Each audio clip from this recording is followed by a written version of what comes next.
This is the Ferrari LaFerrari, and it's a little bit like a Toyota Prius. Yeah, you see it's petrol powered, but that's supplemented by an electric motor. Only, unlike the Prius, the electric motor isn't there for economy, it's for performance. In fact, the electric motor on this car is more powerful than the Prius itself. Now I'm going to review the LaFerrari, but before I do, make sure you subscribe to this channel and hit the bell icon to turn your notifications on so you're alerted when we make a new upload. Right, let's kick off this review by talking about the design. From this angle, it kind of looks a little bit like some form of angry insect. I think the door mirrors make it look like it's got antennae. Obviously, it'd be a stingy insect. Look at it, it's red and kind of scary looking. At the front, very, very F1. This front splitter here, I also like the venting here for the radiators. It just looks really purposeful. All the lines, all the creases, all the vents, they do something. Down the side, real nice wheels. Obviously, you've got center locking nuts there with the Ferrari emblem on. Swoops again, feeding the air where it needs to go. The air intakes here feed air into the radiators. I want to show you this as well, look. Classic hypercar butterfly doors. Makes getting in quite easy. Let's move to the rear. These vents here send air round and into the engine, and then you've got your clear engine cover there where you can see that beautiful V12. Round the back, the circular lights, of course, and you can see the workings in there as well through that grate. We've got carbon fibre, a diffuser here. This moves, it's active. So this car can produce 90 kilograms of downforce when you're going at 124 miles an hour, and that helps reduce drag but keeps it planted on the road. But in corners, it can increase that downforce to 360 kilograms to really help it grip. Some of the features worth mentioning are this. Look, you've got a fog light which looks like the brake light on a Formula 1 car, and it even houses the rear view camera. Also, this rear spoiler actually pops out and acts as an air brake as well. As for the exhaust, I want to show you this because there are real exhausts in there, so they would pass the Carwow stick of truth, but they have this surround which kind of makes them look bigger. It's a little bit like putting a sock down your pants to make your own pipe look bigger. Anyway, which Ultimate Ferrari do you prefer the look of? The 288 GTO, the F40, the F50, the Enzo, or this LaFerrari? Click on the pop-out banner up there to cast your vote. Here in the inside, the LaFerrari feels very, very sporty, but not completely pared back like a racing car in the same way that the Enzo does. There's loads of carbon fibre here, on the steering wheel as well. Lovely Alcantara, which just kind of lifts it. It's quite a comfy thing to sit in. Feels more modern, and by gosh, you do actually get a stereo. Also, you get air conditioning. Look, there's your vent controls there. The air vents themselves look pretty cool. They're like jet afterburners. And then this little dial here controls your infotainment screen, which is over on the right. And you can actually configure the displays, but obviously the display is dominated by this huge rev counter there. Red line is at 9,000 RPM. Then we come to the steering wheel. So it's square and you've got shift up lights. The horn is also embedded in the actual steering wheel rim. Listen. Oh, I just shot myself. You can control the lights here, the indicators, the windscreen wipers on the steering wheel. There's a start button. There's a suspension button as well, which doesn't make the suspension harder for sporty driving. It actually makes it softer for going over bumpy roads. Then there's this switch here, which is the Manatino switch, which puts the car into different modes, be it wet, sport, race, traction control off, then ESC off, which is the thing that stops the car actually sliding round. So turn that off if you want to do some skids. Now down here on the centre console, you've actually got your selector for the gearbox there, so you've got reverse, auto and launch, and it's on this weird spike that you could probably impale yourself on. Then your window control switches are here. There's also the button to lift the car up to go over some bumps or curbs. You've got some storage area down here. There's a 12-volt socket up here and a USB input, which has the USB going one way and then another way. Don't know why that is. Maybe if you flip the car, you can still understand that it's the USB input.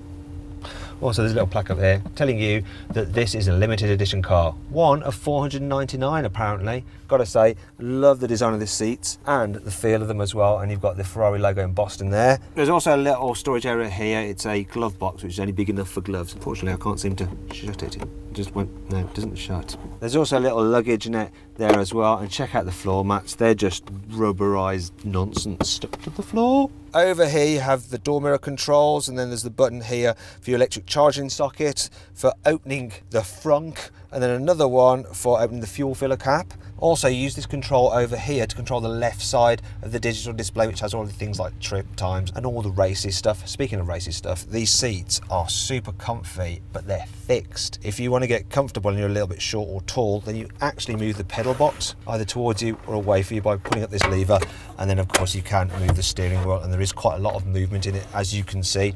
Now apparently the roof in the LaFerrari is about 30 millimeters higher than in the Enzo, and that means that you can actually wear a helmet in it if you're of normal size. There's some other touches around the place, like the Italian flag here on the dash. Also, there's some buttons up here embedded in carbon fiber for things like locking the car or for turning off the alarm if it needs to be towed because you've run out of fuel.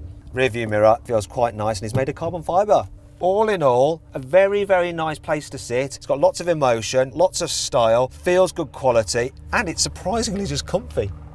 When you open the front, you might think, wait a minute, there isn't one. Ah, there is, look, it's under here. It's not particularly large though. That's your lot. You do have this, look. It's the thing for doing those centre locking nuts. And that's your lot. Well, here we have it then, the engine in the LaFerrari. It's a 6.3 litre naturally aspirated V12, pumps out 800 horsepower, but that's supplemented by a Curse electrical system, and that gives you an extra 163 horsepower. So in total, 963 horsepower and 900 newton meters of torque. 0 to 60, 2.4 seconds. Top speed, 217 miles an hour. Yes, it's a bit of a beast, and it drives the rear wheels via a 7-speed dual-clutch automatic gearbox with launch control. There's some interesting things about this engine. So the batteries, which power that electric motor, are underneath the floor. Also, if you look over there, you will see some orange piping. That's connecting the battery pack to the electrical motor, and it's orange and clearly visible. So if the car has a fire, firemen can come in here and they know to disconnect those wires. Here on this side of the car is the fuel filler cap. On the other is actually an inlet for the battery. So there's one for the normal 12 volt, and then there's the other for the high performance battery which drives that Curse system. However, this is not a plug-in hybrid at all. The only reason you have that is if you leave the car standing because you're a collector and it's an appreciating asset. The car actually recharges its battery under braking, or when you've got an overproduction of torque from the engine, say when you're cornering, it uses that to charge up the battery. And within 4 miles, it can charge its battery to full from flat. So you're good to have maximum performance. However, this car isn't perfect. Here's 5 annoying things about it. One of the problems with this engine bay cover is that it's quite heavy and it gets hot when you've been driving. So you go to check out your engine after you've had a good drive, you lift it up to here, realise that that's burning your fingers, you drop it, this goes down, smashes, and then you have to pay Ferrari 16 grand for their design fault. The batteries add 60 kilograms of weight to the car. In fact, the whole hybrid system weighs 143 kilograms. The total weight is 1,585 kilograms despite all that carbon fibre. Maybe they'd have been better off just using some turbos to boost the power instead of clever electrics to be all F1-y. Unlike the McLaren P1 and the Porsche 918, this thing can't be driven on electric power alone, so you can't creep back to your house when you've been out seeing your mistress. You will wake your wife up with that V12. This is the first Ferrari not to be designed with input from Pininfarina since the Dino, so it's kind of like the end of an era, though actually, depending on your viewpoint, that could be a good thing. Actually, let me know. Which do you think looks the best? This LaFerrari or the Enzo? Click up there to vote. Done it? Good. Out there.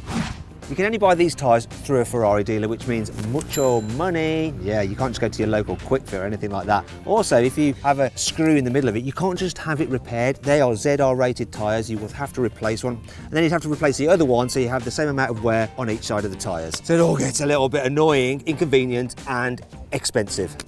Thankfully, this car has plenty of cool features to help make up for all this.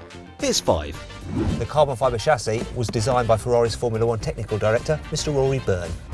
As you're driving along, air is forced into the engine intakes, and at high speed, that increases the horsepower of the engine by 5. As hot air from the engine bay escapes through these air vents, it actually creates a little bit of downforce for added grip.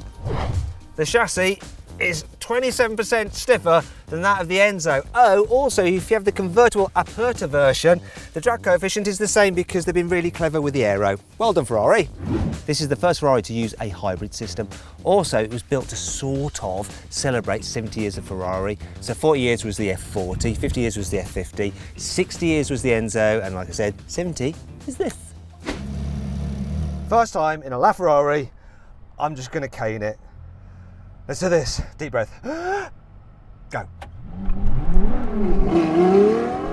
Oh. Oh. Oh. That's a lot of speed. That's a lot of bloody speed. Whoa, whoa, whoa, whoa. Oh my God. Oh, the way it picks up because of that curve system giving you that boost. Now I'm on a runway, so I can't really explore the handling any more than doing this. Oh, that was a bit understeery there. Let's go again. Third gear. Oh, yes. Oh my God, super quick. Oh, wow. Wow. Right, what can I tell you? Let me get my brain back into gear. So what I'm going to do is third gear, hold it around 50 miles an hour. This is what happens when I just floor it from here. Whoa. Oh. Thank God for those shift lights. That's enough of that. Oh, it feels so quick. Brakes are good. Thank God for those carbon ceramics. It's so good. Okay, now what I'm going to do is a full emergency stop from 100 miles an hour. See what these brakes are like. Here we go. Oh, it stays nice and straight. Oh my God. I think I just gave myself concussion. My goodness. If I had the means, I would very much like one of these, please. Oh, bugger it. Just one more go, why not? Launch it.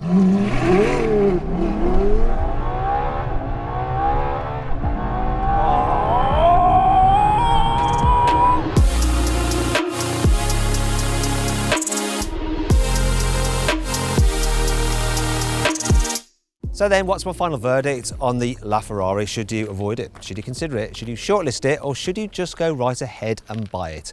Well, yeah, if you can afford it, why would you not go right ahead and buy it? Or would you rather have a P1 or a 918 Spider? Which one? Click up there on the pop-up banner to cast your vote. I'll leave it up to you guys. I enjoyed it. See you later.